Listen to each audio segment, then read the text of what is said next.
talking about it all morning long. It premiered on the Sci-Fi Channel last night. Quickly became Twitter's top trend. This morning we have the director with us.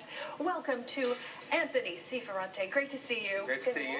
Okay, awesome, so we are like, you and I were talking about this. You're like just on cloud nine this morning. Yeah, it was very numbing last night because I realized the gravity of what happened here because nothing like this I don't think has ever happened on this scale.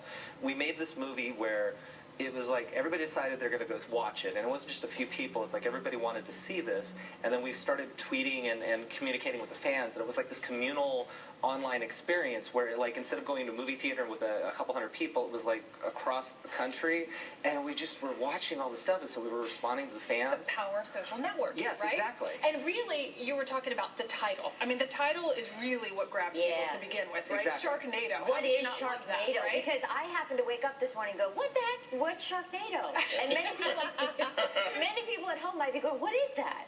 It's a tornado full of sharks. Of course it is. That destroys Los Angeles. Which Mark Krisky, that could happen. That could happen. I think it's a little less likely to happen after we tried to shoot a movie about a hurricane in Los Angeles and we've only had 4 rain days since we started shooting.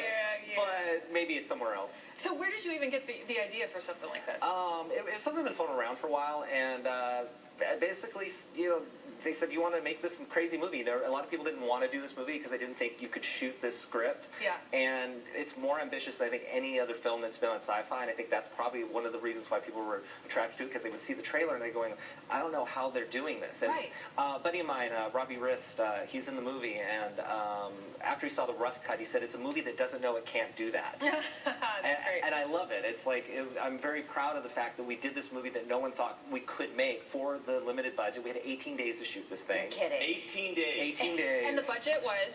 IMDb says it was estimated to be about $1 million, so we'll go with that. Okay, all right. Because they don't tell me those things. But it was a very small budget. Other than that, to clip it, I'm wondering what you do with the other 900,000. Come on, it's special effects. The special effects are incredible. It's supposed to be cheaper. Yeah. Here's the thing. How does that pitch meeting go? Okay, bosses, I've got an idea.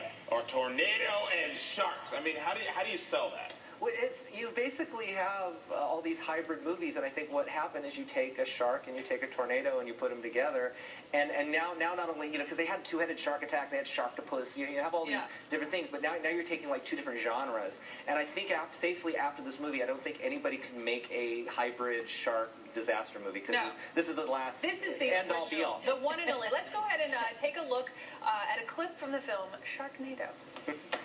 It's a storm. That's what's driven them all up north. I've never seen so many up north of home. It's barely even raining. There's flooding here, and not the plumbing, the ocean. You need to go home. I'm not going anywhere. Storm's coming, and it's coming fast. Just can't sit back and watch this. Oh, I love this. A ton of celebrities tweeting about the film last night. Here's a few that we found. Mia Farrow, hello, writing, OMG, OMG, OMG. That's enough said, right?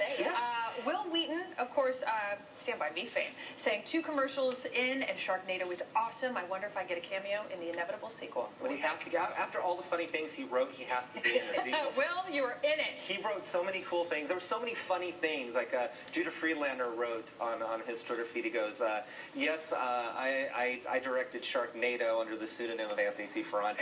So I basically wrote, yes, I starred on 30 Rock under the pseudonym of Friedlander. There you go. Have you read the BuzzFeed article? Yes. The 7 things, the 7 best/worst lines, the one I like. Instead of letting live sharks rain down on people, we're going to get in that chopper and throw bombs into the tornadoes. You got to have some way to stop the tornado. There's an answer to everything. You know? That's right. Well, you have the cold and hot air. I looked it up a little bit. I mean, you know, if you dissipate it, you could kind of... There's science behind all this. I'm with you on this. Totally with you on that. So what's next? It's whatever comes my way. Maybe because we pulled off this expensive movie for no money, maybe a studio will give me some money to do something really cool. Because, I mean, we proved we could do a lot with very little. And also I have to say, I mean, this was a collaborative effort. We had this amazing crew. I mean, a lot of really young people that just did an amazing job. A great DP, the executives over at the Asylum and Sci-Fi. I mean, they really supported this. I mean, without their support and letting us do some of the crazy things, because there were times where I was going, can we build a living room set in a swimming pool in Van Nuys, like an outdoor swimming pool. And it was like a crazy idea, but they were saying, yeah, go ahead. And we flooded it, and we brought a shark in, and we killed people in it. And so you thought it was safe to go to the water, but now you're not even safe in your own home. Here's the deal. If you haven't seen Sharknado yet, I guarantee you're going to want to see it now. And of course, Sci-Fi is going to be running it again. Sci-Fi's schedule says it doesn't air again until August 22nd, but we're thinking it's definitely going to air before then. Yeah, and then the DVD and Blu-ray, I believe, is September 3rd. There you go. Anthony, thank you. I know you came in a very short notice. What's your background? Like, where'd you come? Are you a film school student? Film school, and I actually have a journalism background in special makeup effects. All right. So we have a future creative. Yes. No, we don't. Not You know now. what, Anthony? You actually sparked our talkback question of the morning. Sharknado is definitely a hit, so would you go and see it? Go to our KTLA Morning News Facebook page or KTLA.com. Click on the Talkback 5 button to vote. We're going to share those results a little later this morning. And we also have a theme song, too. I know, we didn't have time to get the Go theme to song yet, Facebook, the Quint the band, and the music video's up for the Ballad of Sharknado, which is the best song the Ramones never wrote. Nice. Everything. And we have everything for this movie. We don't know yet, but you're suspecting it could be the biggest ratings hit that Sci-Fi maybe has had. Well, I thought we would probably at least break the record for the biggest sci-fi movie. Yeah. But after last night, I could be all bets are off. I mean, I don't want to predict, but I mean, I can't imagine all those people that were on there doesn't translate into something that is at least breaking some record. I would hope so. I mean, It it'd be very exploded humbling. Twitter. Twitter exploded, no doubt about Way it. to go, Anthony. Thank you, guys. Beat Congratulations. Sharknado, Christy. Yeah. What's that? What you Follow that. got? Sharknado. Well, I got drizzle. Drizzle-nado, or shark drizzle. But as you say, it could happen. It could. It could. Tell your friend Sue that. Yes, I will. Yeah, it doesn't rain sharks in Miami. Okay, let's have a look.